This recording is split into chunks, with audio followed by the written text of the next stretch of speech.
So let us summarize the construction of direct product of modules. So let R be a commutative ring. Let us summarize.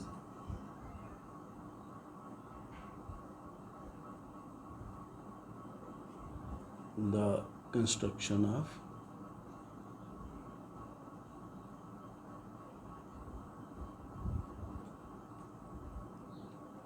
direct product of modules.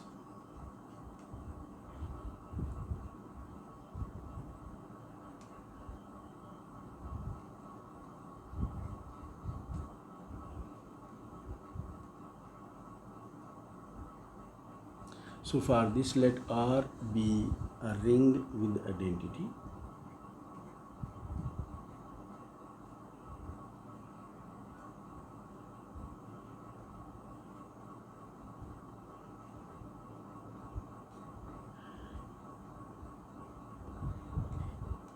And let M1 and M2 be left OR modules.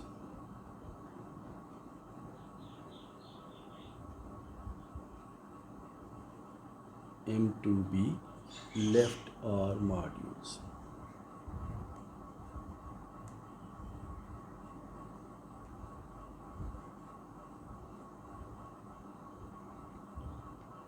So first of all, what we do is we take Cartesian product of these two modules. So we consider Cartesian product of M1 and M2, which is set of order pairs x1 x2, such that x1 belongs to M1 and x2 belongs to M2. You know very well what Cartesian product is. So we take Cartesian product of M1 cross M2. Next, we have to establish that M1 cross M2 is an abelian group. For this purpose, in order to establish that,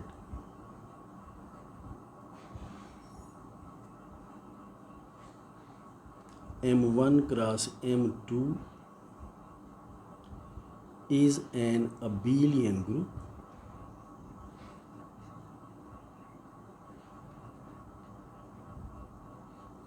we define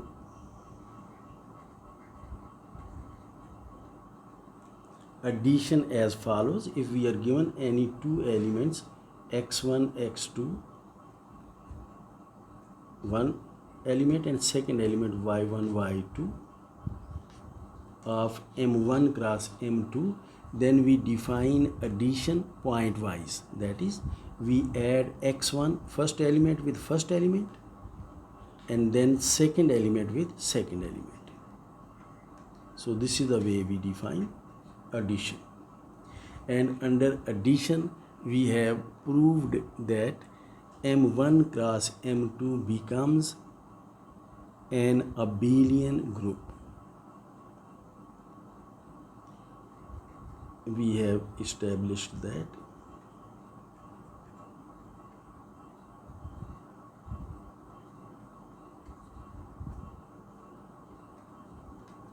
with this definition of addition,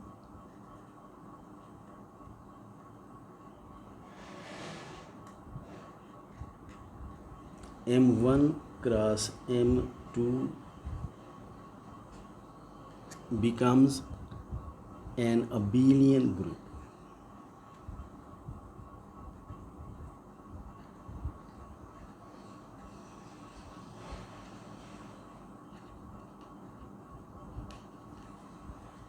So having established that M1 cross M2 is an abelian group, next what we must do is we must define scalar multiplication or external law of composition which satisfies those four conditions for being a left OR module.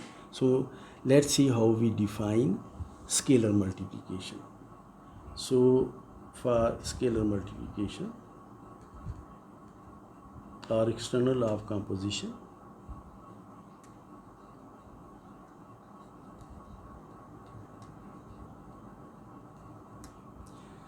Let A belong to R.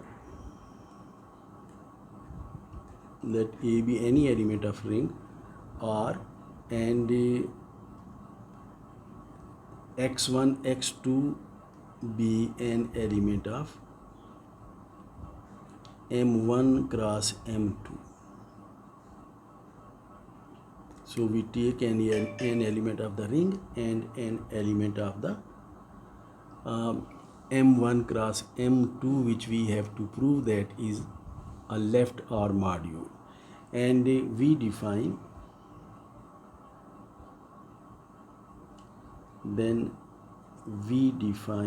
scalar multiplication as follows.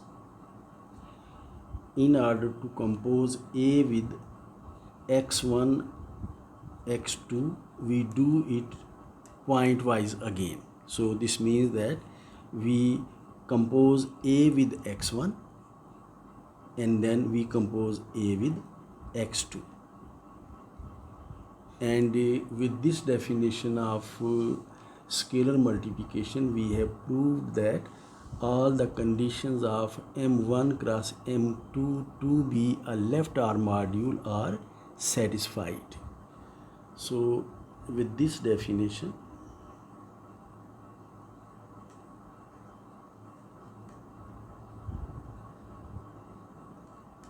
of scalar multiplication,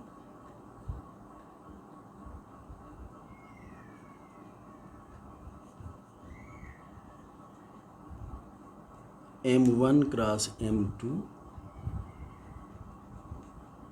becomes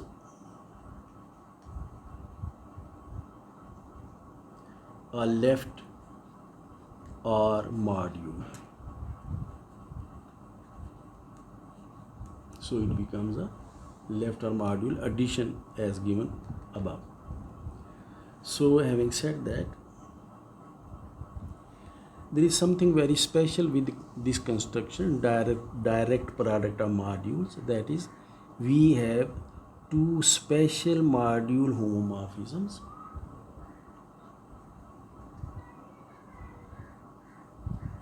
We have two special module homomorphisms.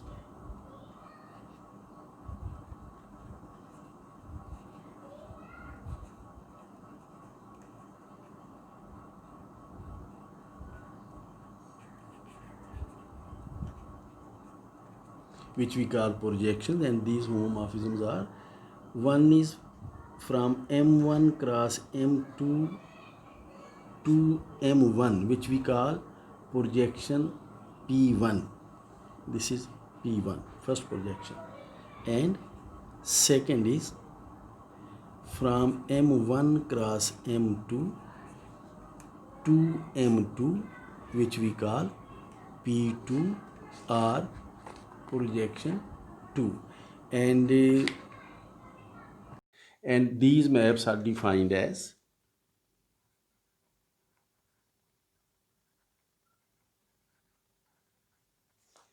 ये जो P1 map है, इसे जब आप M1 cross M2 के किसी element पर, जो कि यकीनन ऑर्डर पेयर होगा, अप्लाई करेंगे तो रिजल्ट मैं आपको बताता हूँ क्या होगा। डिफाइंड एज P1 को जब आप x1 x2 ऑर्डर पेयर पर अप्लाई करेंगे तो जवाब आएगा x1, the first component, and P2 को जब आप x1 x2 पे अप्लाई करेंगे ऑर्डर पेयर पर तो जवाब आएगा x2, सेकंड कंपोनेंट। तो इसीलिए इन्हें प्रोजेक्शंस भी कहते हैं।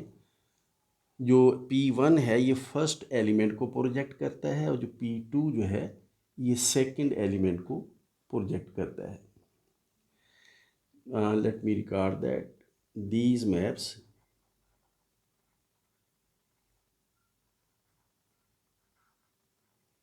P1 and P2 are called projections.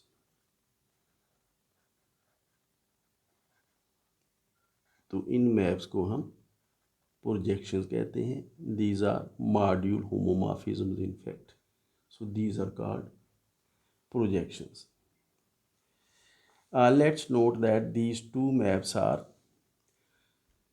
epimorphisms. So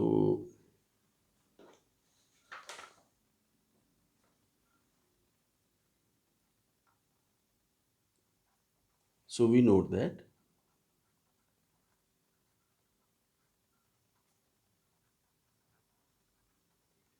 P1 and P2 are epimorphisms.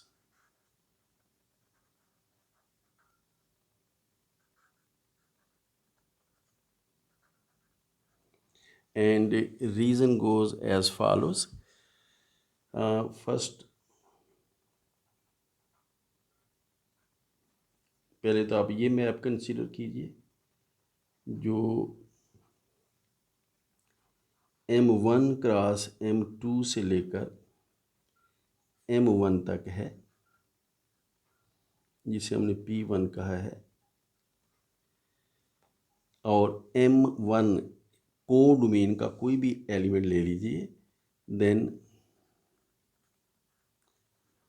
For any x1 belonging to M1 there exists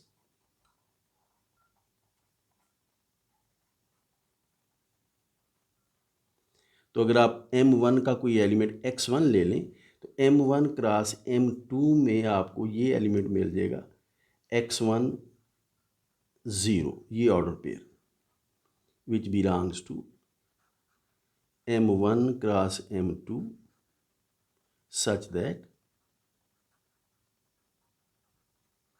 कि इसी पर्टिकुलर एलिमेंट x1 0 पर आप अगर P1 को अप्लाई करें प्रोजेक्शन को, तो चूँकि P1 की डेफिनेशन ये है कि P1 x1 is equal to x1 की इस मैप ने फर्स्ट एलिमेंट को प्रोजेक्ट करना होता है, तो इसका रिजल्ट x1 आ जाएगा. तो therefore P1 is epimorphism. Therefore P1 is onto homomorphism or epimorphism.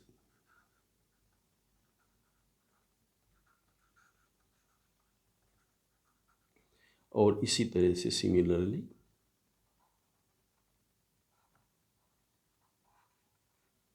अगर हम कंसीडर करें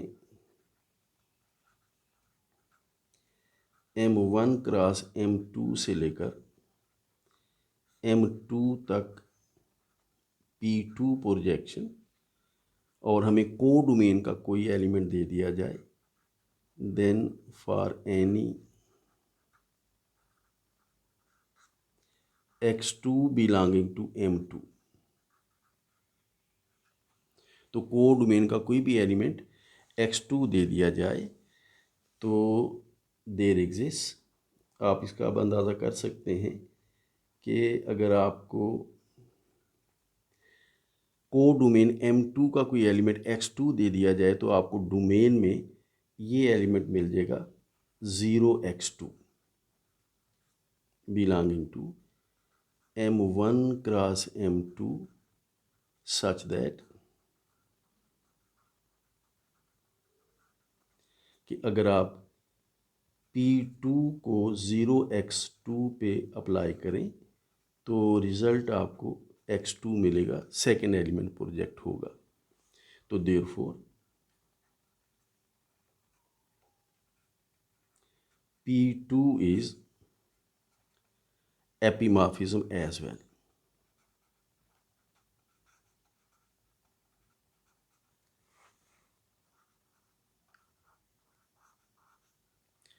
So we have established that these projections P1 and P2 are epimorphisms. Therefore, projections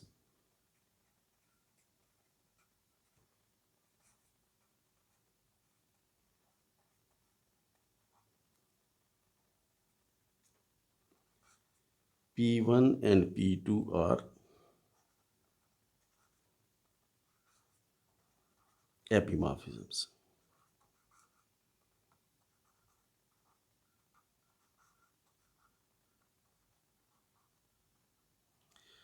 WhatsApp पर आप जो आपस में डिस्कशन करते हैं उसमें मुझे याद है आप मुझसे भी आपने पूछा था कि हम ये ज़ीरो क्यों लेते हैं और यहाँ ज़ीरो क्यों लेते हैं। अगर ये हमने x1 ज़ीरो लिया है तो हमने x1 x2 क्यों नहीं ले लिया। यहाँ अगर हम ज़ीरो x2 लिया है तो यहाँ हमने x1 x2 क्यों नहीं ले लिया।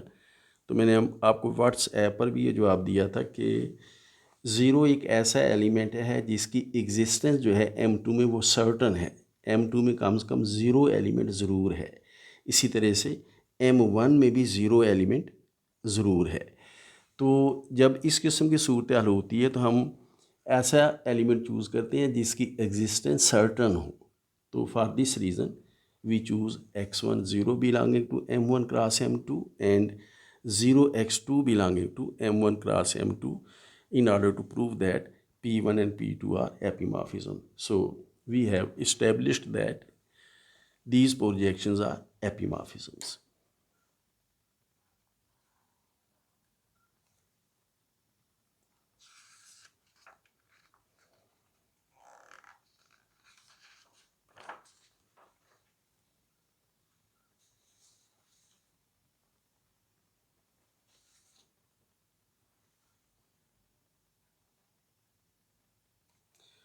So we have discussed that M1 cross M2 becomes a module, left R module with addition and scalar multiplication the way we have defined it.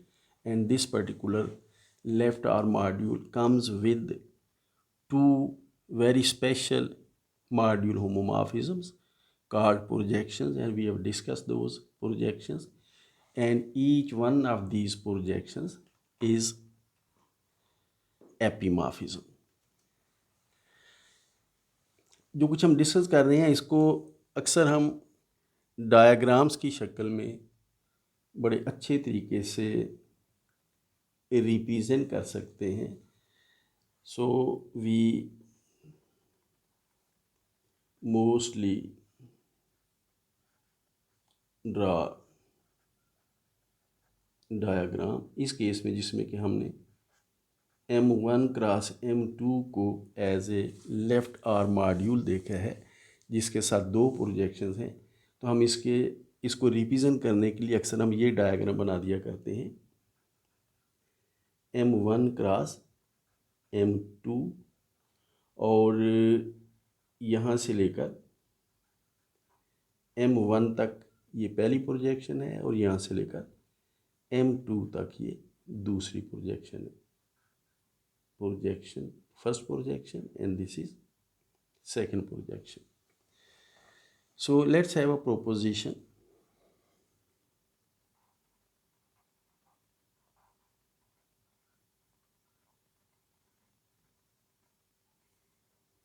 Proposition says that let R be a left R module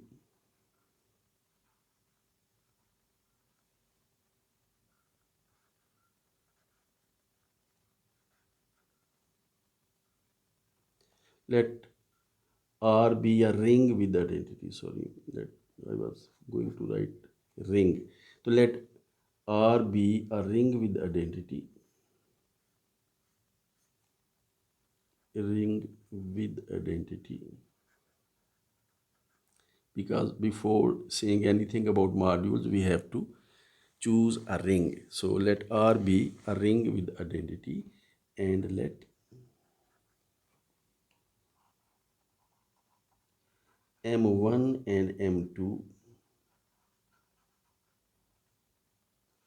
be left R modules.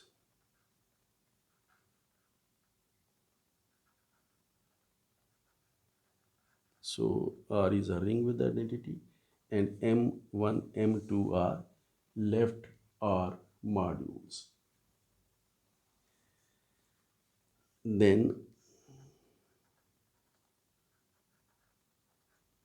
जो module हमने discuss किया है M1 cross M2, आपको याद होगा last time हमने इसे product कहा था.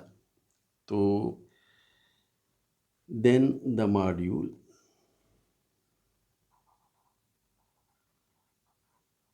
इसे हम प्रोडक्ट कहेंगे, लेकिन फिलहाल हम इसे मॉड्यूल ही कह लेते हैं। Then the module along with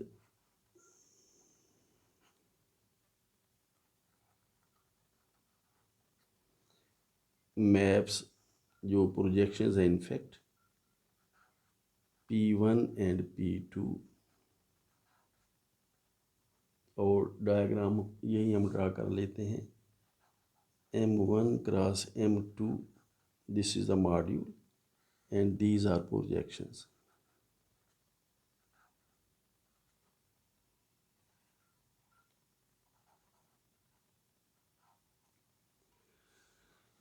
So then the module along with these two maps has the property that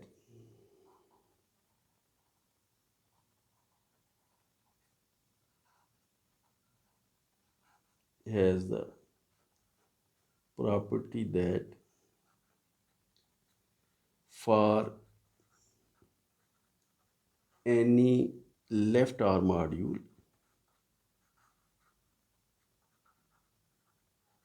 इस मॉड्यूल को हम n कह लेते हैं। For any left R module n equipped with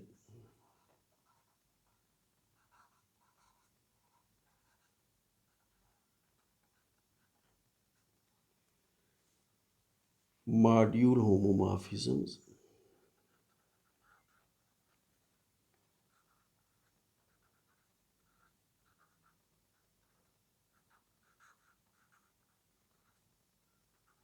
अब ये जो हम कह रहे हैं वो ये है कि हमें कोई भी लेफ्ट आर मॉड्यूल n दे दिया जाए इस तरह से कि इस लेफ्ट आर मॉड्यूल n से M1 और n से M2 की तरफ इसी तरह से जैसे यहाँ प्रोजेक्शंस आ रही हैं यहाँ पर मॉड्यूल होमोमॉर्फिज्म आए F1 F2, then this is what proposition says, then there exists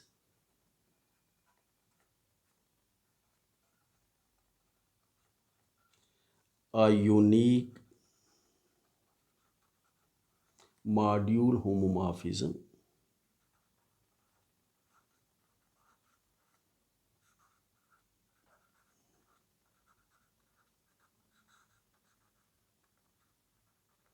then there exists a unique module homomorphism from n to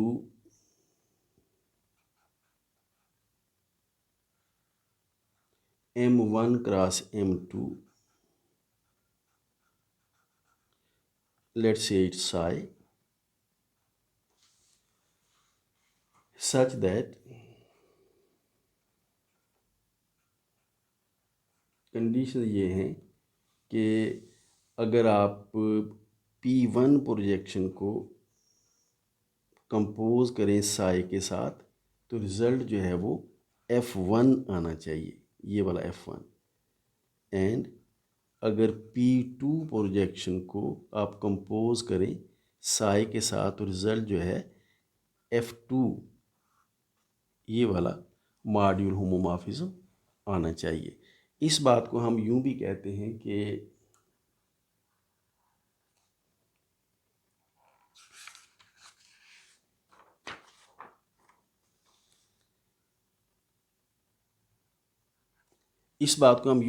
हैं कि जो डायग्राम मैं अभी बनाने लगा हूं दैट डायग्राम कम्यूट्स और द फॉलोइंग डायग्राम कम्यूट्स।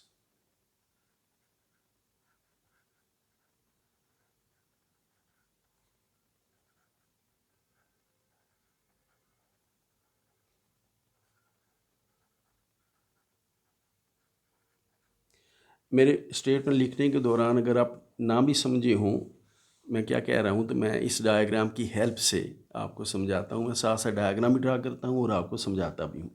अब देखिए इस तरह से कि हमें रिंग आर विद आइडेंटिटी दी गई है और उस ring R over that particular ring R we have two left R modules M1 and M2, और M1 और M2 मॉड्यूल्स का जो कार्टेशियन प्रोडक्ट है हमने ये बात प्रूव कर रखी है कि M1 क्रॉस M2 जो है ये ख़ुद भी एक लेफ़्ट आर्म मॉड्यूल है, जिसमें ऑपरेशन जो है ना वो हम पॉइंट वाइज देते हैं।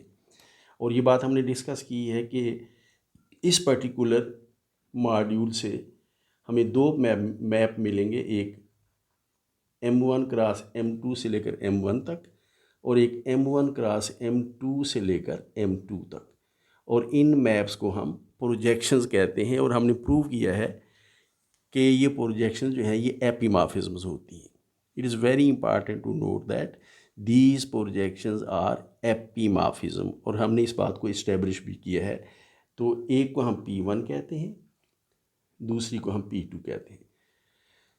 तो ये तो वो स्ट्रक्चर है जो हमने डिस्कस किया है कि ring R, if we are given two left arm modules M1 and M2 over a ring R with identity, then M1 cross M2, which is Cartesian product of these two modules, is also a left arm module in which operations are given point wise. Addition भी point wise है और scalar multiplication भी point wise है। और हमने इस बात को इस्टेब्लिश किया था लास्ट टाइम कि M1 cross M2 is a left arm module under point wise addition and point wise component wise or point wise. So under component wise addition and component wise scalar multiplication. So ये तो वो structure है जो हमने last time discuss किया था। अभी हम जो कह रहे हैं वो ये है कि अगर हमें कोई लेफ्ट आर्म मॉड्यूल n दे दिया जाए, लेफ्ट आर्म मॉड्यूल, तो जिस तरीके से M1 क्रॉस M2 से लेकर M1 और M2 पर मॉड्यूल होमोमॉर्फिज्म मिलते हैं जिन्हें हम प्रोजेक्शंस कहते हैं, उसी तरह से अगर n से लेकर भी M2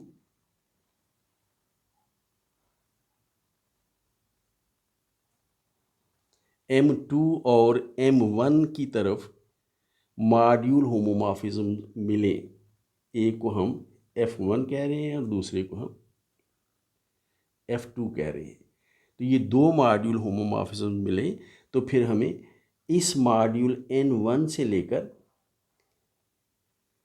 M1 cross M2 module तक एक मॉड्यूल होमोमॉर्फिज्म मिलना चाहिए। इसे हम साई कह लेते हैं, जो हमने स्टेटमेंट में लिखा है। तो ये एक हमें मॉड्यूल होमोमॉर्फिज्म मिलना चाहिए सच दैट, अब ज़रा देखिए कि हम क्या कह रहे हैं, सच दैट कि अगर हम P1 को साई से कंपोज करें तो F1 जवाब आए, और P2 को अगर हम साई से कंपोज करें तो F2 जवाब आए। यानी कि P2 compose with psi is equal to F2 and P1 compose with psi is equal to F1. P1 composed with psi is F1. P2 composed with psi is equal to F2. So this is what this diagram commutes means, and we also have to establish that this map psi is unique. कि कोई और ऐसा map अगर हो तो वो psi ही हो सकता है. Note that P1 composed with psi is equal to F1. P2 composed with psi is equal to F2. So this is what we have to establish. So we have to establish that if a left arm module n equipped with these two module homomorphisms is given, then there is a unique module homomorphism from n to M1 cross M2 such that the diagram commutes. And what does commutation of diagram means मैंने आपको explain कर दिया है. Let's come to proof.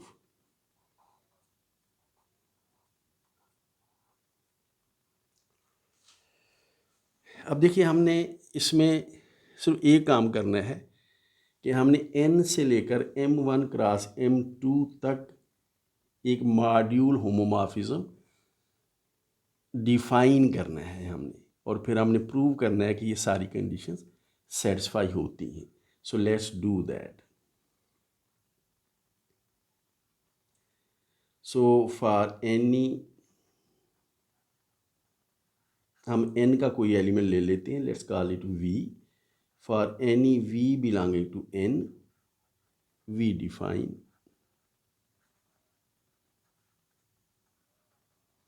हमने v जो कि n का element है, इस पर हमने साई का इफेक्ट डिफाइन करना है. So this is what we are going to do.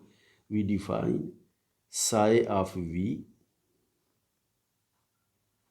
Is equal to, अब इस डेफिनेशन को आप ज़रा बड़े गौर से देखिए.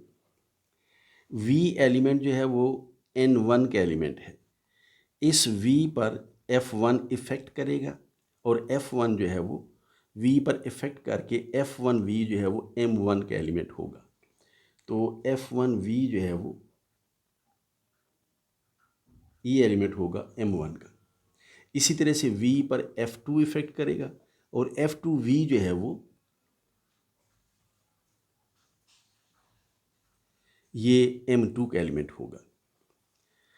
और p1 और p2 जो प्रोजेक्शंस हैं ये चूँकि एपीमॉर्फिज्म्स हैं, इसलिए ये जो f1v है ये m1 से आएगा और f2v जो है वो m2 से आएगा.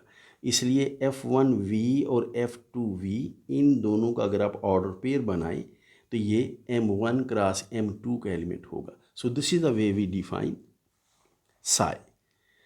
n के किसी भी एलिमेंट v पर साई का इफ़ेक्ट ये होगा कि आप उस एलिमेंट v पर f1 का इफ़ेक्ट देख लें, उस एलिमेंट v पर f2 का इफ़ेक्ट देख लें और इन दोनों का ऑर्डर पेयर बना लें. वो order pair m1 cross m2 को बिलोंग करेगा because p1 and p2 are epimorphisms. So let's comment that which is well defined because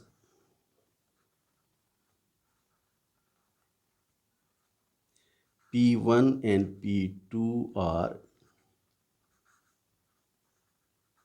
epimorphisms. तो चूँकि P1 P2 जो है ये epimorphisms हैं, तो ये मॉर्फिज्म साई जो है ये वुड बी वेल डिफाइंड. तो हमने n से लेकर m1 क्रॉस m2 तक हमने एक फंक्शन हमने डिफाइन कर दी है, but still we have to establish that this is a module homomorphism. It is well defined, वो हमने कह दिया है. So in order to prove that this is module homomorphism, let's work for that. So we shall prove that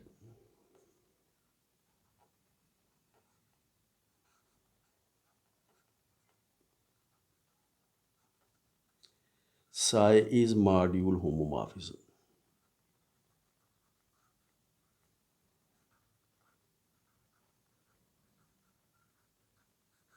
और module homomorphism के आप जानते हैं दो स्टेप्स होते हैं. एक तो होता है टू प्रिजर्व एडिशन और सेकंड होता है टू प्रिजर्व स्केलर मल्टीप्लिकेशन. तो फॉर एडिशन हम डोमेन के कोई दो एलिमेंट्स ले लेते हैं, एक को u कह लीजिए, एक को v कह लीजिए.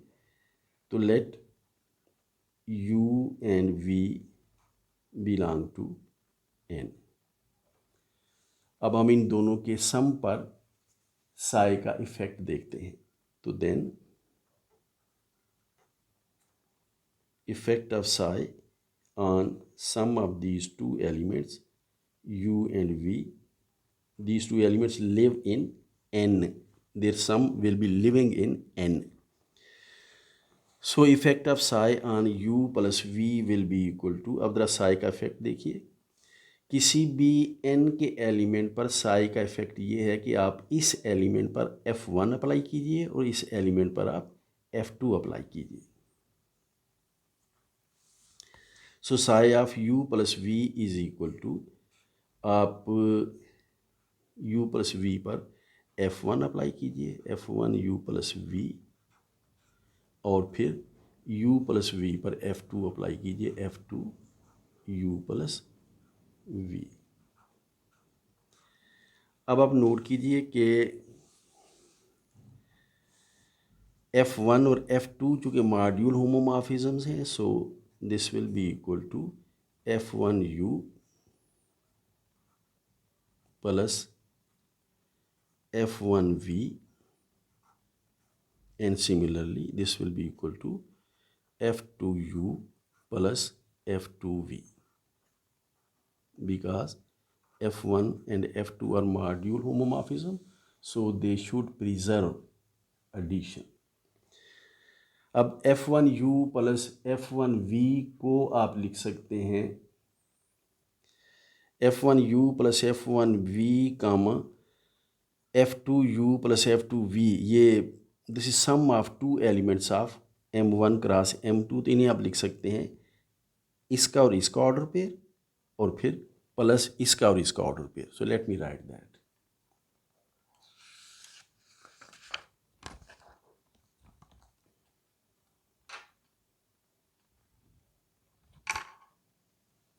So this is equal to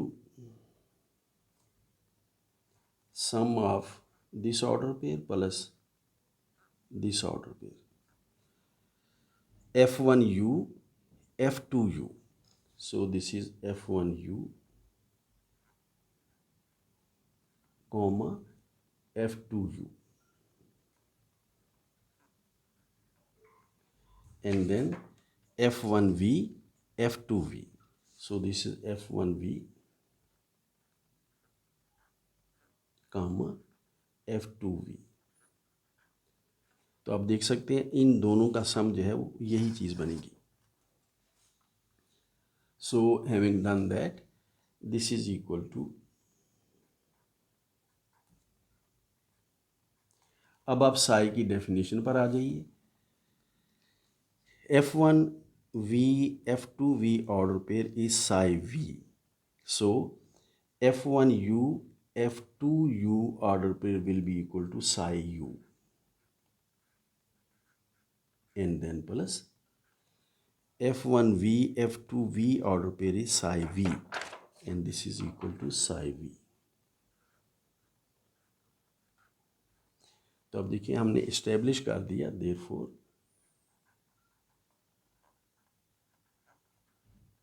हमने प्रूव कर दिया है कि साई का इफेक्ट जो है वो u प्लस v पर आएगा, sigh of u plus psi of v. तो therefore Sai preserves addition. So having said that,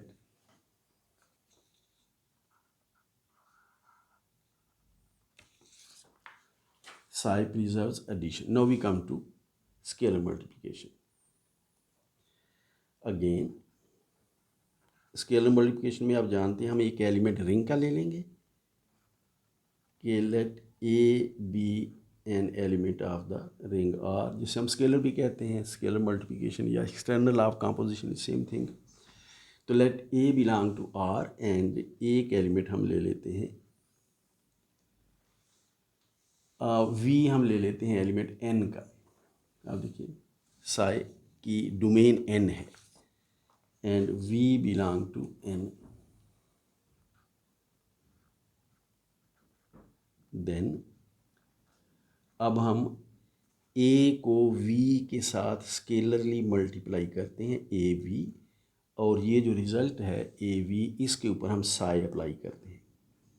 और साई का इफेक्ट मैं दोबारा आपको बता दूं, साई हमने ये ऐसे डिफाइन किया था कि साई जिस भी एलिमेंट पर इफेक्ट करेगा रिज़ल्ट होगा एक order pair, F1 applied on that element, comma F2 applied on that particular element.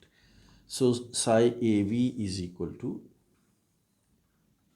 F1 AV, comma F2 AV.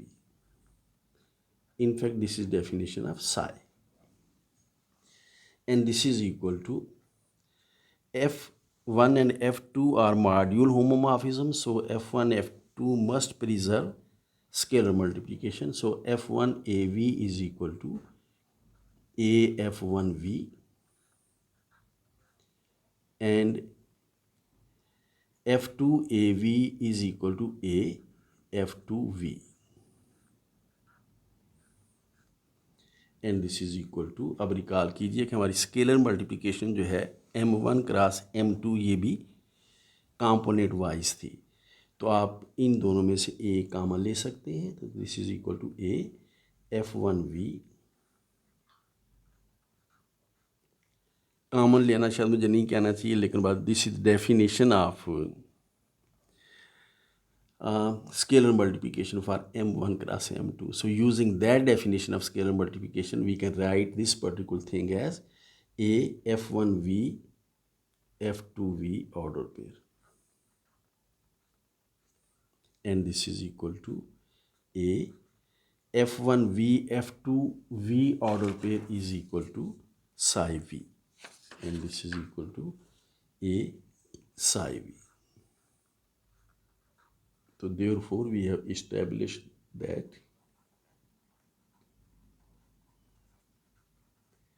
psi AV is equal to A psi V. So from these two results we conclude that therefore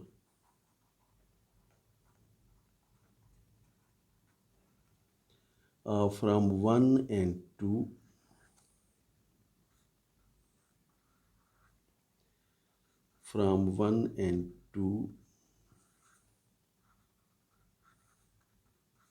we conclude that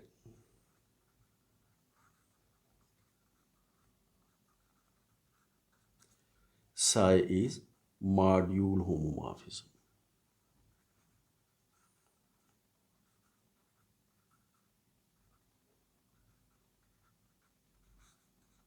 तो ये एक step जो है ना हमने इस हवाले से कर लिया है। मैं दोबारा आपको बता दूं हम क्या करने जा रहे थे। एक तो हमने n से लेकर m1 क्रॉस m2 तक एक फंक्शन डिफाइन करनी थी जिसे हमने मॉड्यूल होमोमॉर्फिज्म प्रूव करना था, तो ये काम हमने कर दिया है। हमने n से लेकर m1 क्रॉस m2 तक एक फंक्शन डिफाइन किया इस तरह से, and we have proved that this particular function psi is a module homomorphism. Next step जो हमने करना है वो ये है कि ये P1 की साई के साथ कॉम्पोजिशन F1 के बराबर है और P2 की साई के साथ कॉम्पोजिशन F2 के बराबर है। We still have to do that, so let's establish that. So number 3, now we shall prove that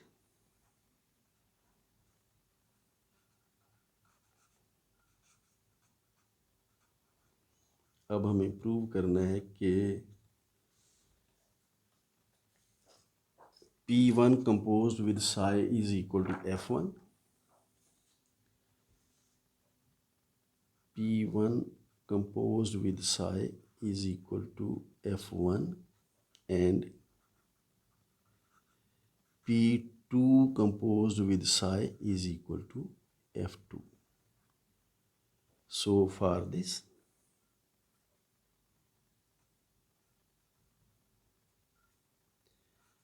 हम इसके लिए भी हम एक एलिमेंट ले लेते हैं V का, उसे हम V ही कह लेते हैं। तो for this let V belong to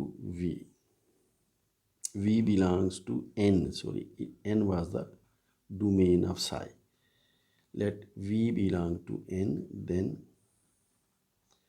हम इस V पर P1 सर्कल psi को अप्लाई करते हैं, then P1 circle psi applied on V is equal to, आप जानते हैं कंपोजिशन के माने ये होते हैं कि पहले आप psi को V पे अप्लाई कर लेंगे, जो रिज़ल्ट आएगा उस पर फिर आप P1 को अप्लाई करेंगे। और psi का V पर इफ़ेक्ट तो अभी आपको याद है कि हमने सिर्फ ये करना है कि V का रिज़ल्ट हमने लेना है F1 के अंदर, और फिर हमने V का रिज़ल्ट हमने लेना है F2 के अंदर, और इसका हमने ऑर्डर पेयर बना लेना है जो कि M1 क्रॉस M2 को बिलोंग करेगा। और P1 प्रोजेक्शन आपको याद है ये फर्स्ट एलिमेंट को प्रोजेक्ट करती है, तो P1 का इस ऑर्डर पेयर पर इफ़ेक्ट होगा F1V। तो अब देखिए हमने ये इस्टेब्लिश कर दिया है कि देयरफॉर के P1 सर्कल psi को अगर हम N के किसी भी एलिमेंट V पर अप्लाई करें तो जवाब वही होगा जो F1 का उस एलिमेंट V पर इफेक्ट का आता है।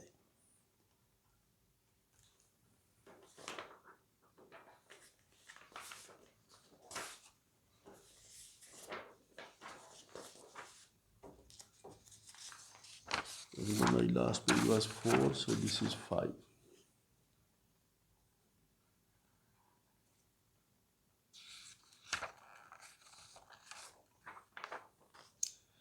And therefore P1 composed with psi is equal to F1. So therefore P1 composed with psi is equal to F1. And similarly इसी तरह से दूसरा रिजल्ट भी बड़ी आसानी से इस्टेब्लिश हो जाएगा। सिमिलरली हम P2 कंपोज विद साई को हम V पर अप्लाई करते हैं,